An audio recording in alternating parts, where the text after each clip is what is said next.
저는 두 아이를 키우는 50대 나이의 여자입니다. 20대 때 첫 결혼을 했고 고작 1년도 되지 않아 남편의 바람기 때문에 싸우다가 금방 이혼을 하게 되었죠. 당시에는 여유가 조금 있었던 친정의 도움으로 사무실이 많이 있는 회사 단지 근처에서 샌드위치와 커피를 파는 작은 카페를 열었어요. 바쁘게 일하는 직장인들이 아침 출근길에 들러 샌드위치와 커피를 많이 사갔고 점심에는 속을 든든하게 채워놓은 식사 대용 샌드위치도 잘 팔렸습니다. 큰 기대 없이 어디 나가 일하는 것만큼만 벌었으면 좋겠다고 생각해서 시작한 장사였는데 꽤 잘 되었습니다.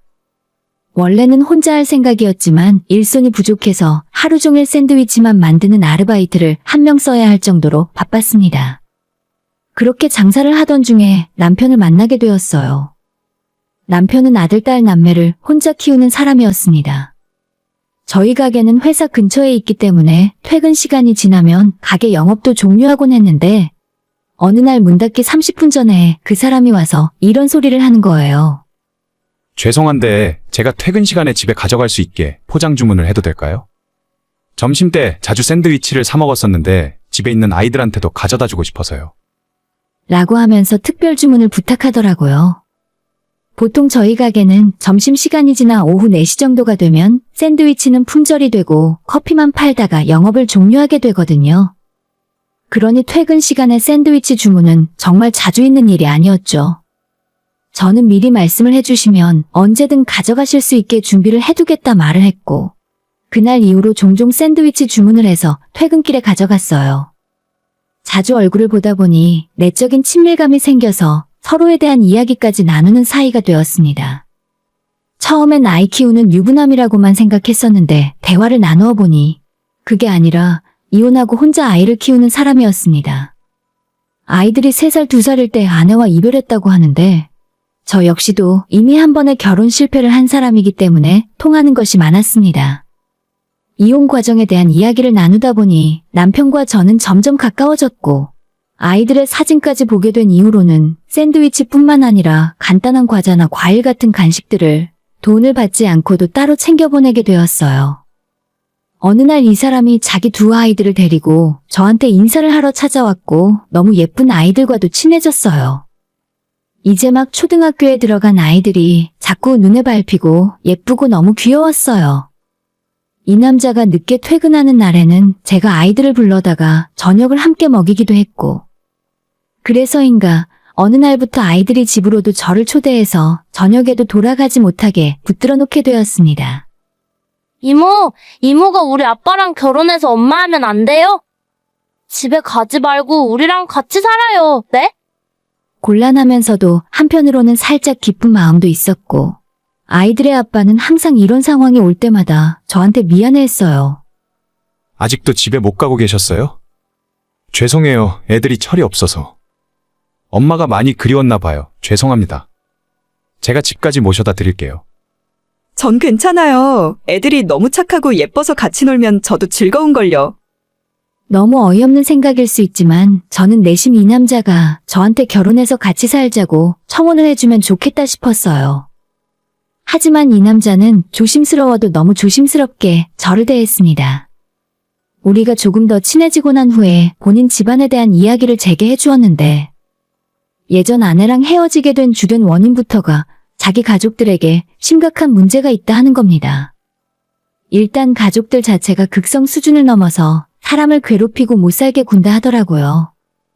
저를 좋아하는 마음도 있고 제가 좋은 사람이라는 것도 알고 있지만 우리가 만나서 가정을 이루면 또 자기의 식구들이 저를 괴롭히는 문제 때문에 상처받고 힘들어하는 제 모습이 눈에 선하게 그려진다 하는 겁니다. 저는 그런 이 남자에게 차라리 부모와 인연을 끊고 나와 당신의 두 아이들의 행복만 생각하며 살자 했고 그 말에 용기를 내어 얼마 후 저희 두 사람은 재혼을 하게 되었어요. 아무래도 두 사람 모두 재혼인 만큼 화려한 결혼식은 올리지 않았고 정말 친한 지인이나 가족들만 초대해서 식사를 하는 걸로 결혼식을 대신했어요. 저는 가족들과 가장 친한 2명의 친구를 불렀고 남편은 자기 가족들조차 부르지 않았죠. 그만큼 남편은 본인의 가족들에 대한 원망이나 상처가 큰 것 같더라고요. 결혼을 준비하며 알게 된 사실은 남편의 어머니는 남편을 낳은 친모가 아니었어요. 하나 있다는 여동생도 시어머니가 데려온 딸이었고요. 남편의 아버지가 10수년 전에 돌아가신 이후 나머지 두 사람과 인연을 거의 끊고 서로 안부 연락도 잘하지 않는 것이 이해가 되었습니다. 만약 친어머니였다고 해도 자기 아내에게 심하게 대하면 견디기 힘들었을 텐데 계모와 이복동생이 자기 아내를 괴롭혀서 결혼 생활이 파탄났다고 하니 오죽 힘들었을까 싶었습니다. 애들 엄마가 똑똑하고 착한 사람이었는데 친정이 정말 찢어지게 가난했거든. 그걸 가지고 처음부터 얼마나 무시를 하고 못 살게 괴롭혔는지. 내가 정말 당신만큼은 절대 그 사람들이 함부로 대하지 못하게 할게. 하지만 그런 남편의 약속도 무색하게 시어머니와 신우는 저희의 결혼 소식을 알게 되었고 초대를 한 적도 없는데 집으로 찾아왔습니다. 결혼하기 전에도 인사 한번 드리러 간 적이 없었기 때문에 그날 처음 보게 된 시어머니와 신우는 얼굴을 보자마자 이 사람들 절대 만만하지 않구나 싶었어요. 두 사람 모두 지나치게 화려한 옷차림도 별로였고 머리 끝부터 발끝까지 몸에 걸치고 있는 모든 것들이 전부 명품이었습니다. 일단 집에 왔으니 커피를 타서 대접했는데 대뜸 커피잔 브랜드부터 확인을 하고는 싸구려에 담겨 나와서 못 먹겠다 하더라고요. 시어머니라는 사람은 제 허락도 없이 안방으로 쳐들어가더니 침대에 깔려있는 이불을 거실로 들고 나와 집어 던지면서 너가 혼수로 이딴 걸 해왔냐 묻는 겁니다. 이거 너가 해온 거지? 우리 집안을 대체 뭘로 보고 이런 걸 혼수라고 해와? 우리한테 말 안 하면 대충 살아도 될 줄 알았어? 너희 시아버지가 일찍 돌아가셔서 그렇지. 아직 살아있었으면 너 같은 건 우리 집안에 들어올 엄두도 못 냈을 거야. 어머님 혼자 진상을 부려도 스트레스를 엄청 받았을 텐데 그 와중에 신우는 저희 집 냉장고를 열어보고 찬장을 다 뒤져보면서 제 살림살이를 열어보기 시작했습니다. 집에서 오빠 밥도 잘 안 해주나 본데? 엄마, 얘 살림도 잘 안 하는 것 같아. 제가 옆에 있는데도 말을 하는데 거침이 전혀 없었습니다. 두 사람이 짧은 시간 안에 온 집안을 들쑤시면서 싹 다 뒤집어 엎어놨습니다. 주방 찬장이며 안방 화장대까지 다 꺼내서 뭐가 있는지 확인했어요. 안방 화장대 깊숙한 곳에 제가 결혼할 때 남편에게 예물 대신으로 받았던 조금 비싼 브랜드의 목걸이와 반지 세트가 있었는데 어머님이 그걸 들고 흔들면서 거실로 나왔습니다. 그건 애들 아빠가 결혼 선물로 저한테 해준 거예요. 저도 모르게 뭔가 찔려 설명을 했더니 시모가 제 말이 끝나기도 전에 빽소리를 지르더라고요. 야, 너는 이런 걸 받았으면서 왜 우리한테는 아무것도 안 해? 너 이야기는 들었는데 동네에서 카페 한다며? 우리 아들은 대기업 다니는 거 알면서 능력만 보고 접근한 거지? 어디서 내 아들 등골을 빼먹으려고 들어? 말도 안 되는 소리를 하며 난리를 치는 겁니다. 결국 시어머니는 목걸이 세트를 자기 가방에 맘대로 집어넣더니 최소한 받은 만큼은 자기도 받아야 인정하겠다며 예물을 되찾고 싶으면 신우와 시모 두 사람에게 가방이라던가 명품 코트라도 한 벌씩 해서 가져오라고 말을 했습니다. 너 이거 찾아가고 싶으면 격에 맞는 물건 들고 우리 집으로 와. 최소 명품 가방이나 코트 정도는 해올 생각해라. 알겠니? 세상 경우 없는 일을 당하다 보니 순간 반응을 못했지만 일단 남편이 준 결혼 선물을 뺏어야 한다고 생각했어요. 몸싸움이라도 해서 가져와야 하나 싶은 와중에 저희 집 초인종이 울렸고 학원에서 두 아이들이 집으로 돌아왔습니다. 아이들이 자기 고모와 할머니의 얼굴을 확인하자마자 표정이 사색이 되는 걸 느꼈기 때문에 저 두 사람을 빨리 보내야겠다 싶어 일단 알겠다 하고 나가라 했죠. 너무 험한 일을 겪어서 그런지 손발이 계속 떨리더라고요. 일단 아이들에게도 오늘 일은 아빠한테 이야기하지 말고 비밀로 하자 해두고 퇴근하는 남편을 기다리는데 평소보다 시간이 훨씬 지났는데 돌아오질 않았습니다. 야근이라도 하는 건가, 동료들과 회식이라도 하는 건가. 평소 같으면 늦으면 늦는다고 연락이라도 했을 텐데 무슨 일이 있는 건 아닐까 걱정을 하고 있었어요. 그런데 밤 10시가 다 되어서 집에 들어온 남편은 시어머니가 아까 가져갔던 제 결혼 예물을 들고 왔더라고요. 당신이 어떻게 알고 어머님 댁에 갔다 온 거야? 라고 물었더니 시어머니가 그새를 못 참고 남편에게 이야기를 하는 바람에 일을 하다 말고 시댁으로 내려가 제 목걸이 세트를 찾아왔다는 겁니다. 우리 애들이 어려도 알 건 다 알아. 당신도 그런 일이 있으면 참지 말고 나한테 바로 전화를 했어야지. 남편은 오죽했으면 바로 다음날 부동산에 집을 내놓고 아무에게도 새로 이사가는 집 주소를 알리지 않은 채 이사를 가게 되었습니다. 어떻게 알았는지 그날 이후로 신우와 시무가 제게 전화를 걸어 이사간 집 주소가 어디냐 물었고 그때마다 저는 남편과 힘을 합쳐 막아냈어요. 결국엔 저희 집을 찾아내서 현관 앞까지 찾아와 난동을 부렸을 때는 경찰에 신고해서 쫓아낸 적도 있을 정도입니다. 그래도 남편의 가족인데 이렇게 하는 것이 맞나 싶을 때도 있었지만 오히려 저보다 남편이 훨씬 더 강하게 강력 대응을 했습니다. 절대 집에 들어오게 하면 안 돼. 집안 물건 다 들쑤셔놓고 자기들 마음에 드는 건 맘대로 가져가고 그런 일은 다신 당하면 안 되는 거야. 남편은 제게 마음을 굳게 먹으라 했고 저도 우리 가정의 평화를 지키기 위해 더 단단해졌던 것 같아요. 우리가 흔들리지 않고 단호하게 대처하자 시어머니와 신우는 점점 제게 전화하는 일도 없어졌고 집 앞에 찾아오지도 않았습니다. 남편과 결혼하고 10년이 훌쩍 넘어 15년이 다 되었는데 행복한 결혼 생활을 했다고 저는 생각합니다. 문제는 얼마 전부터 남편이 조금씩 아프기 시작하더라고요. 자주 피곤하다 말하고 몸무게도 조금씩 빠지더니 볼이 움푹 패인 것이 제 눈에 보일 정도로 살이 빠졌어요. 급기야 회사에서 일을 하다가 쓰러져서 병원에 실려갔다는 연락을 받게 되었습니다. 연락을 받고 응급실로 달려갔는데 의사는 정밀 검사를 받아야 한다는 겁니다.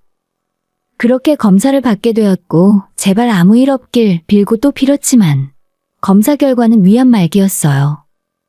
정말 제 입장에서는 마른 하늘에 날벼락이 치는 기분이었습니다. 아이들도 다 바르게 키웠고 이제는 남편과 여유를 즐기며 행복하게 살 생각이었는데 갑자기 암이라고 하니 하늘이 무너졌어요.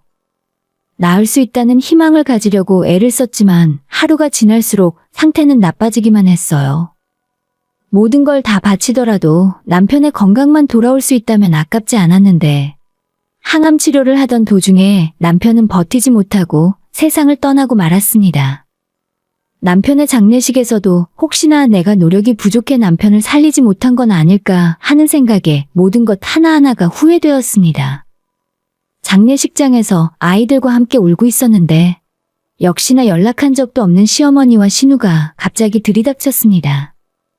얘, 우리 아들 일하다가 쓰러져서 잘못된 건데 회사에서 보상금은 제대로 나온대니? 설마 그것까지 너가 다 갖겠다고 하는 건 아니겠지? 너는 살던 집이나 챙겨가라. 그 정도면 우리도 많이 양보한 거야. 장례식장에 오자마자 돈 이야기부터 꺼내는 시모가 제정신인가 싶었죠. 다른 손님들도 있고 일단 돌아가시고 나중에 다시 이야기하자 했더니 시어머니는 땅바닥에 주저앉아 통곡을 하는 신용을 했습니다. 아이고, 불쌍한 내 아들, 불려우 같은 것에 속아서 평생 번 돈 자기는 써보지도 못하고 허망하게 가버렸네. 그 모습을 본 저희 친정 부모님이 참지 못하고 한바탕 싸우게 되었고 남들 보는 눈도 있었지만 당장 아이들이 받을 상처가 걱정이 되어 일단 애들과 함께 그 자리를 피했어요. 장례를 어떻게 마무리 지었는지 지금으로서는 기억도 잘 나질 않네요. 심적으로나 신체적으로 너무나도 많이 힘들었고 아이들이 너무 신경 쓰여서 장례식 끝날 때까지 시댁 식구들의 행패를 막아야만 했습니다. 화장을 마치고 겨우 납골당에 안치를 하고 난 뒤에 집에 돌아오니 시어머니가 저희 집 거실에 앉아 있었어요. 이제 시끄러운 사람들도 없으니까 제대로 이야기 좀 해보자. 너 내 아들 앞으로 되어 있는 거 곱게 다 내놓고 이 집 하나라도 건져가던가. 아니면 이 집까지 뺏기고 거지꼴로 쫓겨나던가 둘 중 하나 선택해. 시어머니는 남편의 예금이나 보험금 등 현금성 재산 모든 것을 다 내놓으라고 요구했습니다. 애들도 있는데 유산 이야기부터 꺼내고 있으니 너무 어이없고 황당했습니다. 애들 앞에서라도 이러지 말고 나중에 따로 이야기하자 했더니 어머님이 코웃음을 치며 저를 비웃었어요. 너가 뭐 진짜 애들 엄마라도 되는 것처럼 유난 떨고 있네. 어차피 피 한 방울 안 섞였잖아. 그 말에 저희 애들이 나서서 시어머니를 말렸습니다. 할머니가 대체 뭔데 우리 집에 와서 맨날 엄마 괴롭히는 소리만 하는 거예요? 시어머니는 제가 애들 교육을 잘못 시켜서 아이들이 예의도 모르고 버릇이 없다며 혀를 찢찢 찼습니다. 그 난리를 한바탕 치고 시어머니가 돌아가시고 난 후에 저는 혼자 안방에 들어가 방문을 닫고 혹시나 아이들이 들을까 숨죽여 울었어요. 남편이 떠난 걸 오롯이 슬퍼할 여유도 주지 않은 채 돈부터 내놓으라고 쳐들어오는 사람들이 시댁 식구들이라니. 남편이 생전에 기를 쓰고 저를 그 사람들에게서 떼어놓으려고 했던 이유를 정말 잘 알겠더라고요. 제가 살아가는데 돈이 중요한 문제는 아니라 생각해서 일단 달라는 대로 주고 이 난리통을 벗어나야겠다고 생각했습니다. 법적으로 다투고 싸우다 보면 어차피 시어머니에게 어느 정도 뺏길 상황이라고 생각했기 때문에 확실하게 집이라도 지키고 인연을 끊어내는 게 나은 것 같거든요. 집 빼고 남은 걸 다 주고 나면 당장 먹고 사는 문제를 해결해야 했지만 저는 카페도 아직 운영하고 있으니 큰 문제는 아니었습니다. 그저 더 이상 시모에게 시달리지 않고 아이들과 평화롭게 살고 싶었죠. 그렇게 결심을 하고 남편의 물건을 정리하고 있었습니다. 버릴 건 버리고 제가 평생 보관해야 할 것들은 따로 분류를 하고 있었는데 남편의 서재를 정리하다가 책상 서랍에서 두꺼운 서류 봉투를 발견했는데 거기에 제 이름이 써 있더라고요. 봉투를 열어보니 남편이 제게 남긴 편지 한 장을 가장 먼저 발견했고 이런저런 내용이 있었지만 자기가 세상을 떠나고 나서 어머니와 누나에게 아무것도 단 하나라도 뺏기면 안 된다는 말이 적혀 있었습니다. 편지에는 명함이 한 장이 같이 들어있었는데 혼자 싸울 생각하지 말고 반드시 이 사람들에게 전화해서 도움을 받으라 하더군요. 다음날 날이 밝자마자 그 명함에 적힌 전화번호로 연락을 했어요. 그쪽에서는 제가 전화하자마자 바로 상황을 알고 있더라고요. 어느 법무법인의 대표라는 사람이었고 세상을 떠난 저희 남편과는 오래 알고 지낸 친구라고 자기를 소개했습니다. 지금 당장 편하게 살고 싶어서 순순히 집 빼고 다른 걸 다 내준다고 해도 저 사람들은 나중에 법적 소송을 따로 걸어서 남은 집마저 찢어 가져갈 사람들이니까 절대로 포기하지 말고 싸워야 한다네요. 그 말을 듣고 가만히 생각해보니 충분히 그러고 남을 사람이었어요. 게다가 제가 돈이 필요 없고 싸우기 싫다고 피할 일이 아니라 남편이 남기고 간 것들을 두 아이들에게 고스란히 물려주는 것까지가 제가 해야 할 일이라는 생각이 들었어요.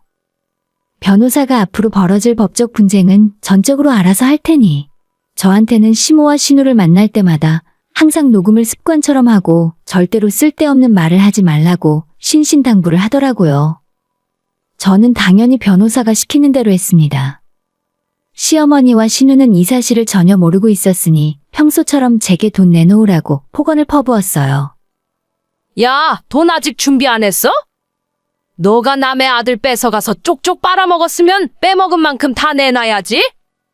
넌 이 집안에서 아무 권리도 없어. 완전 거지꼴로 만들어 줄 테니까 각오해.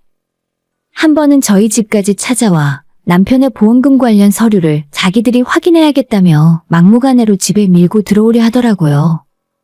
못 들어오게 몸으로 막으니까 머리채와 멱살까지 잡으려 하며 욕을 퍼부었습니다. 그렇게 뺏으려는 사람들과 지키고 버티려는 제가 맞서 싸운 지도 몇 달이 지나고 신우와 시어머니는 변호사를 선임해서 제 앞에 나타났어요. 저 역시도 변호사를 대동하고 그 사람들을 만났고 제가 변호사와 함께 약속 장소에 나가자 그 모습을 보고 두 사람은 펄펄 뛰었습니다. 드디어 본색을 드러낸다느니 돈은 눈이 멀어서 독하게 군다며 또 폭언을 시작하는데 그쪽 변호사가 아무 말 하지 말라고 말리는 지경이었습니다. 서로 자기소개를 하고 저희 쪽 변호사님이 로펌의 대표고 우리 남편이 직접 의뢰를 했다고 말을 하자 상대방 표정이 순식간에 굳어갔습니다. 이건 고인이 생전 제게 남긴 정식 유언장과 모든 절차를 제게 맡긴다는 위임장입니다. 둘 다 공증까지 마친 상황이고요. 여기에 보시면 고인의 재산을 모두 현재 부인에게 남긴다고 하셨습니다. 계모와 이복 누나에게 가는 건 아무것도 없네요. 남편의 유언장을 상대 변호사 앞에 내밀었고 그걸 샅샅이 확인하고 난 상대 변호사의 표정은 엄청 난감해 보였어요. 그리고 시어머니에게 이건 소송까지 가봤자 시간이 엄청 오래 걸릴 거고 결국엔 유산 분할을 받기 쉽지 않겠다는 말을 했습니다. 하지만 두 사람은 조용히 포기하고 물러날 줄 몰랐습니다. 뭐? 우리 보고 포기하라고? 내가 그 말 듣자고 당신한테 비싼 돈 주고 일 시키는 줄 알아? 저 여자가 내 아들 속여서 유언장 쓰게 만든 거라니까? 이대로 다 뺏기면 내 아들이 원통해서 눈을 못 감는다고. 이런 이야기를 하루 이틀 듣는 것도 아니라 솔직히 별 생각도 나지 않았습니다. 저희 변호사는 그동안 수도 없이 있었던 폭언에 대한 녹취록을 추가로 내밀었고 집까지 찾아와 난동을 부린 것까지 합쳐서 추가적인 고소에 들어가겠다 말했습니다. 녹취록 내용을 확인하자 시어머니와 신우는 입을 딱 다물었고 그쪽 변호사도 인상을 팍 쓰더라고요. 본격적인 고소 이야기에 제 앞에서 아무런 말도 못하는 두 사람을 보니 속이 뻥 뚫리는 것처럼 시원했습니다. 저와 우리 아이들 앞에 한 번만 더 나타나면 절대 가만두지 않겠다고 말했어요. 그쪽 변호사가 먼저 고개를 절레절레 저으며 일어났고 뭐라도 씹은 표정으로 시어머니와 신우도 그 뒤를 따라 나갔습니다. 남편이 제게 원하는 대로 재산도 지킬 수 있었고 더 이상 아이들에게 손끝 하나 대지 못하게 했다는 생각에 너무 뿌듯했습니다. 하지만 이대로 포기하고 연락을 끊고 살았으면 좋았을 텐데 시어머니가 우리 아이들에게 몰래 찾아가서 너희들은 억울하지도 않냐고 저한테 재산 다 뺏기게 생겼다며 이간질을 시도했어요. 다행히 아이들이 바로 저한테 그 사실을 알렸고 그때는 단 1분 1초도 고민 없이 변호사를 통해 두 여자를 고소했습니다. 그리고 얼마 후 피해자 보호 신청을 통해 저와 우리 두 아이들에게 접근 금지 명령이 떨어졌죠. 저희 변호사가 앞으로 형사와 동시에 민사소송으로 시어머니와 신우에게 법의 무서움을 보여줄 테니 아무 걱정 말고 두 다리 쭉 뻗고 지내라고 해서 마음이 든든하더라고요. 마지막으로 시어머니의 얼굴을 본 지도 석 달이 넘게 지났는데 그 이후 단 한 번도 저희 세 식구 앞에 나타난 적이 없으니 고소의 효과가 생각보다 좋은 것 같았습니다. 남편이 먼저 세상을 떠났어도 이런 식으로 저희 가족들을 지켜주고 있구나 싶은 생각이 들어 마음이 놓였습니다. 아이들도 조금 있으면 대학 졸업하고 사회생활을 시작할 거고 두 아이들이 나중에 결혼하고 자식을 낳고 행복하게 사는 모습까지 다 확인하고 끝까지 제가 지켜줄 거예요. 그래야 나중에 저도 남편을 다시 만나게 되었을 때 할 말이 있을 것 같습니다. 시어머니와 신우는 그 이후로 연락 한 번 받은 적 없고 가끔 저희 변호사로부터 어떤 소송이 새로 들어갔다는 사실만 전해 듣고 있습니다. 평생 못되게 남을 괴롭히며 살았는데 남은 인생을 지옥에서 살게 해주고 싶어요. 오늘의 사연은 여기까지입니다. 구독과 좋아요, 알림 설정은 많은 힘이 됩니다. 다들 행복하시고 좋은 하루 되세요.